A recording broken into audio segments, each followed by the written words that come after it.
Welcome to Street Startups, the innovative podcast for those who are looking to use their skills and talents to start successful businesses. Join us for each episode as we introduce you to successful community-based entrepreneurs and discuss the strategies necessary to launch your startup.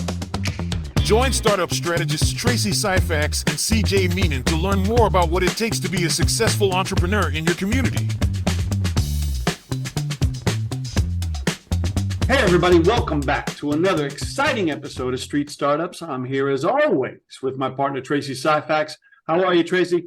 I am doing great. The Eagles won, so what else can I say? You got it. You gotta love it, right? You gotta love it. Absolutely. You're in the basement, so I'm gonna be quiet about football tonight.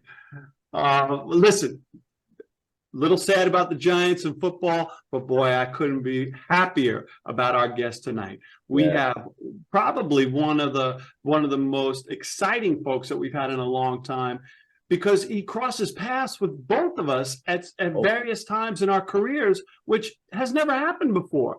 So I want to introduce our listeners to Rey Chavis. And Rey, how are you, partner? So good to have you here tonight.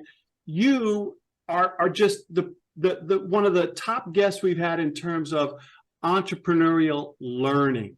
You've had this game for such a long time on the learning side and the application side. I'm just going to hand it to you and give us a little flavor, my friend. Tell us about yourself. Thank you. Welcome, team. Peace, Tracey. Thanks. Peace, CJ. I appreciate you guys for having me. Rey Chavis, just a young brother growing up in Irvington and Newark. Same story. Coming up throughout the carceral system for a long time, since I was about 13 years old. Always held on to entrepreneurship as my lifeline.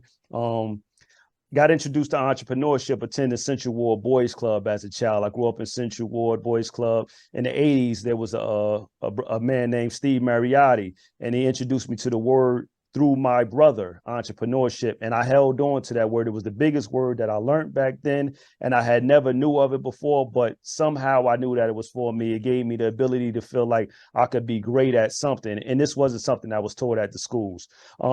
Moved on maybe about 11 years old. My brother, he had a paper route.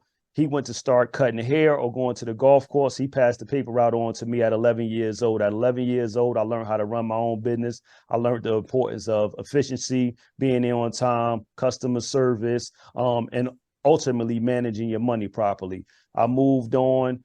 He moved on and went to college. I started cutting hair, cutting his old clients. I was okay at it, wasn't great at it. However, it still paid the bills, or it still, allowed me to feed my entrepreneur spirit. I took a detour, got involved in the streets for many years, in and out of carceral spaces because of it. My last bid, I received 25-year prison sentence at 25 years old. However, before I went in, I was able to, still secure relative success. I had started my own nightclub, opened up a barbershop, and established my vitamin company by the time I was 24 years old. However, all of it went to, it all went to mush when I got 25 years at 25.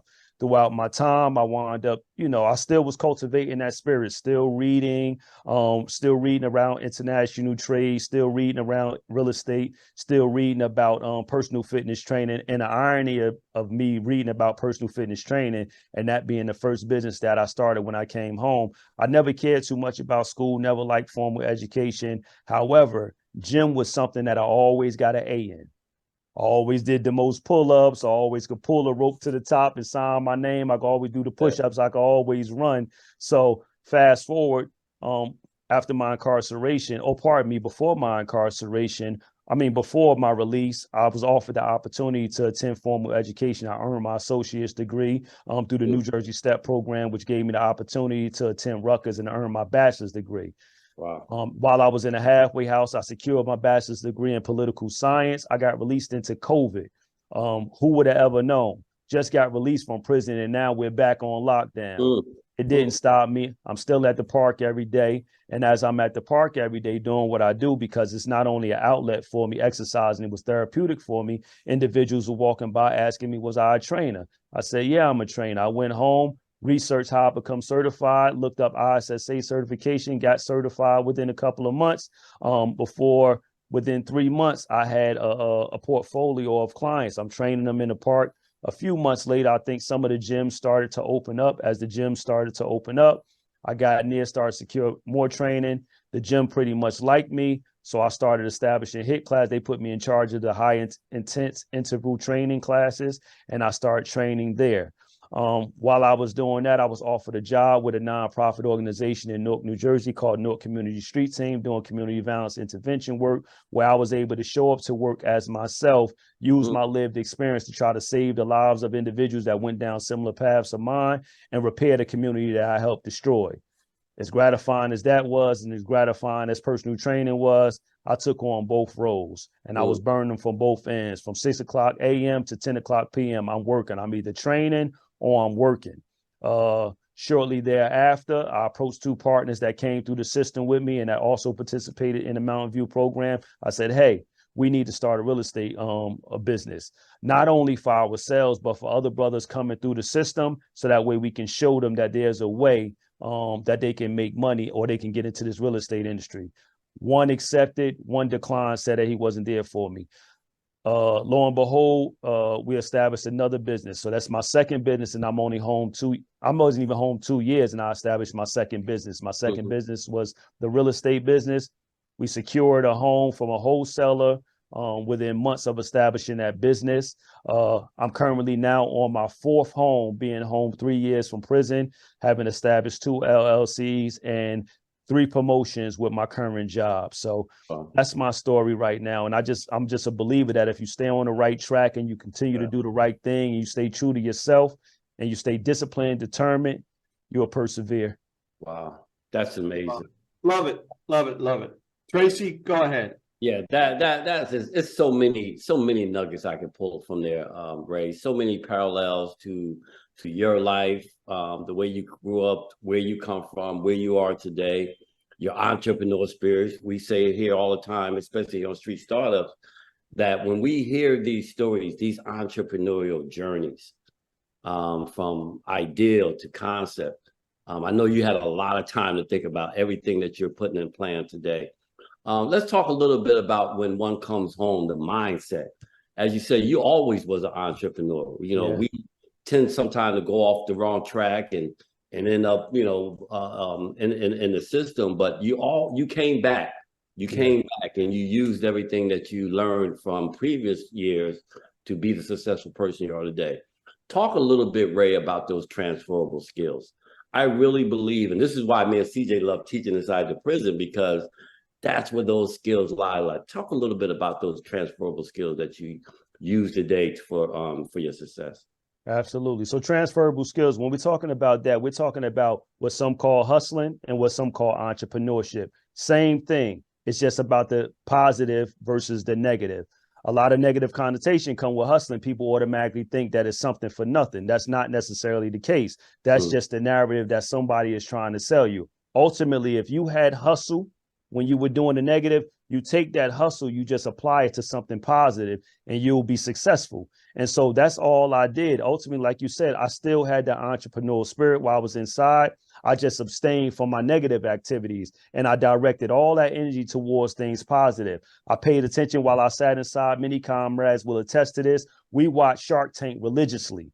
We talk about business religiously. We share books around real estate religiously. We watched Apprentice religiously. We talked about these things. And when we start receiving formal education and we start to learn how to communicate and apply these theoretical skills that you learn through formal education to our lived experiences, you have like a well-oiled machine at that point. And that's ultimately what I did. Once I was introduced to formal education, and because I had already had experience with entrepreneurship, I just came home and applied that. But there's a couple of things that I made sure I said to myself and committed myself to and conditioned myself to do before I was released. One, I conditioned myself to be on go for 16 hours a day with a lot and only 8 hours of rest and eating for myself. And so I'm committed to that. 6 a.m. I'm up every day until 10 p.m. in the evening, and I'm productive all those days. Secondly, that people, places, and things piece that we hear in all those programs, that is so significantly true around the individuals that you entertain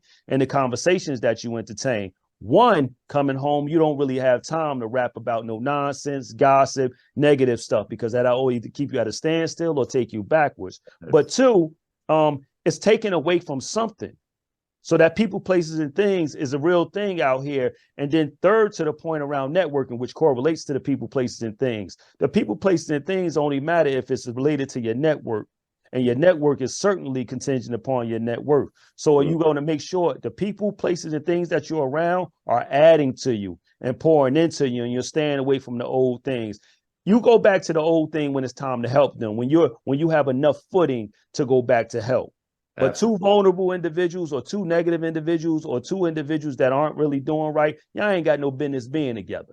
No, you're right, brother. Listen, those are all good nuggets, man. CJ.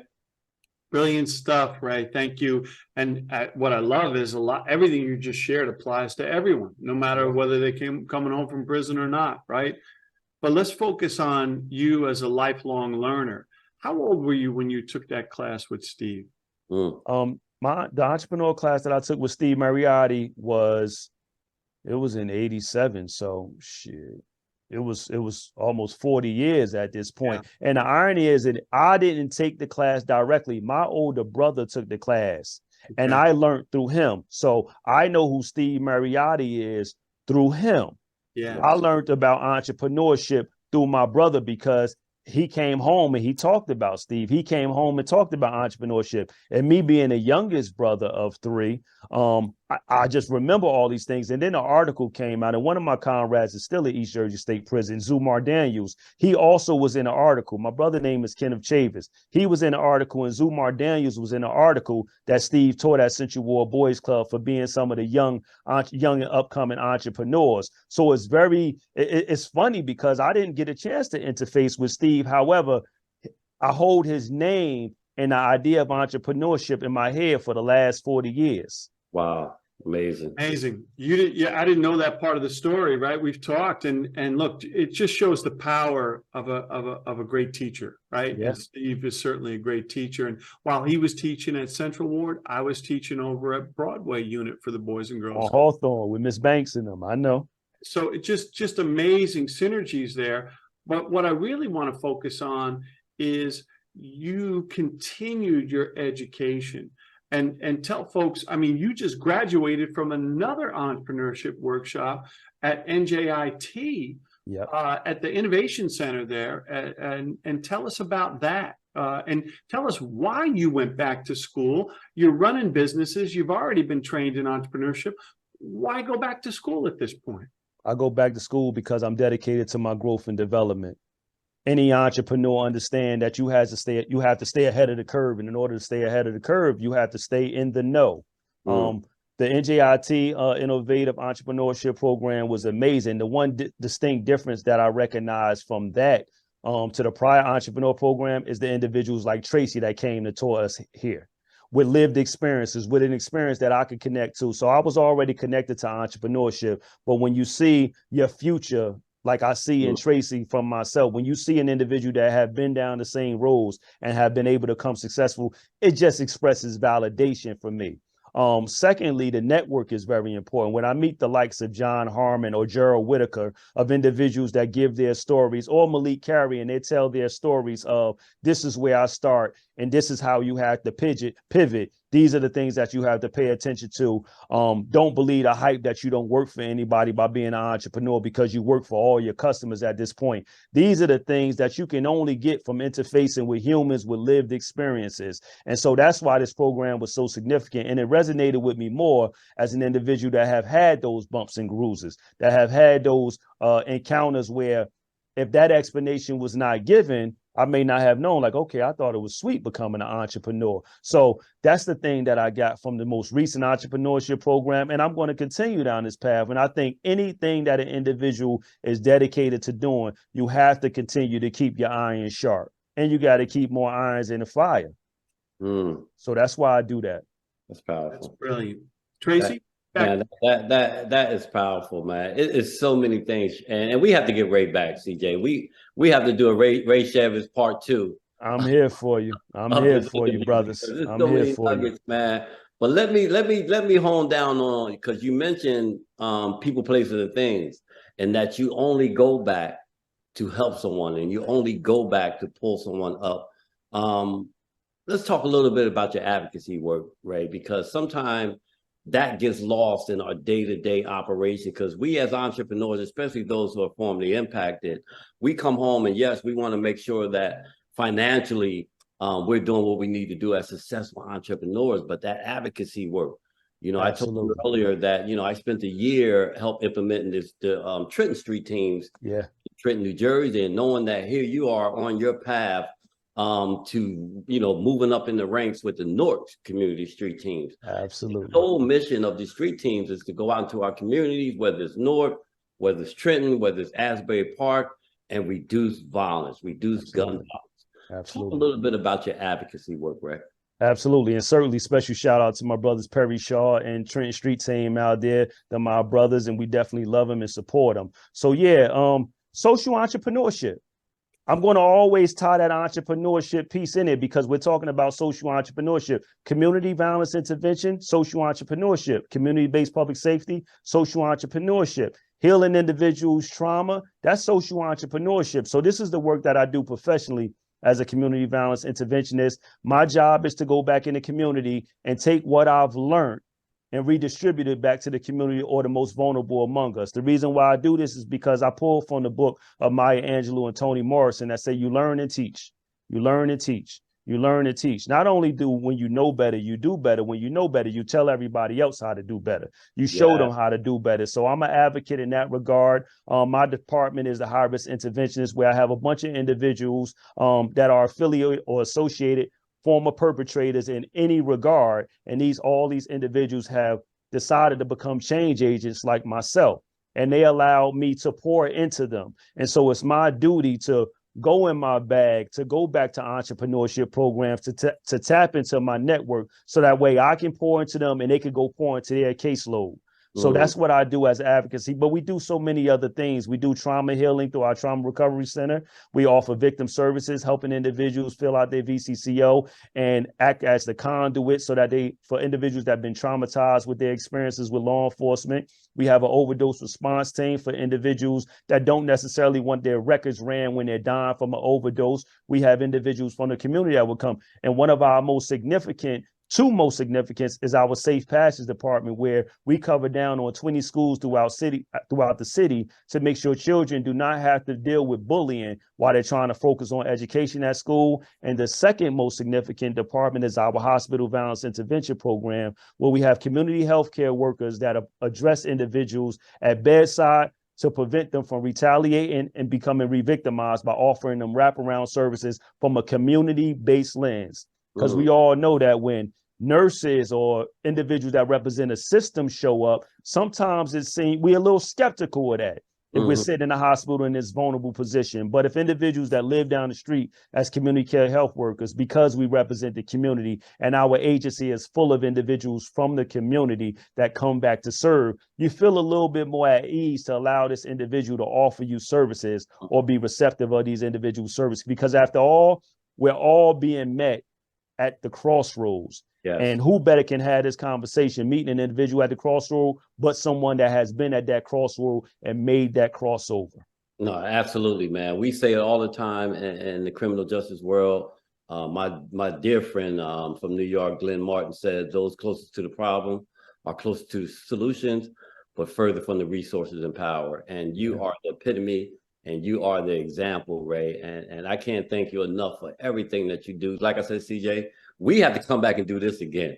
I mean, this right here is so many things for you, brothers. I talk with Ray, because Ray is the reason why we go into prisons. Ray is the reason why we go into prisons, is because it's people like Ray, it's people like myself. And I say it all the time, CJ, you know this, there's no better example than the example. That's right. So when we put Ray and I come in the classroom talking about where we come from and the backgrounds that we have and how we were able to use entrepreneurship as a tool to be successful, there's no better person to hear from. So we got to get Ray inside the prison system also, CJ, as one of our guest speakers. Absolutely. I'm here for you, brother. And a special shout out and salute to all my brothers in New Jersey State prisons. Peace to the guys, peace to the comrades. Everybody stay up. We out here paving the lane for you. We just waiting for you, brothers and sisters. Yes, my man. CJ? Excellent. Fellas, look, that's a great way for us to cap it off tonight. And we got two great final words out of Tracey and Rey tonight. So Rey, thank you so much for being here and being such a powerful example. Tracey, as always, you crushed it, and your insights so on point, so on point. So, just to wrap it up, folks, I hope the message that Rey brought to us tonight about the entrepreneurial spirit of service, of giving back to our communities. I love it. Learn and teach. Learn and teach. I challenge all our listeners, go back to your community and bring your gifts and talents to the folks in those communities in a positive way. And we will see you next time on Street Startups. Peace. Peace. Peace. We're taking it to the streets, from New York to California. Be sure to tune in for the next episode of Street Startups Podcast and visit us at streetstartups.live.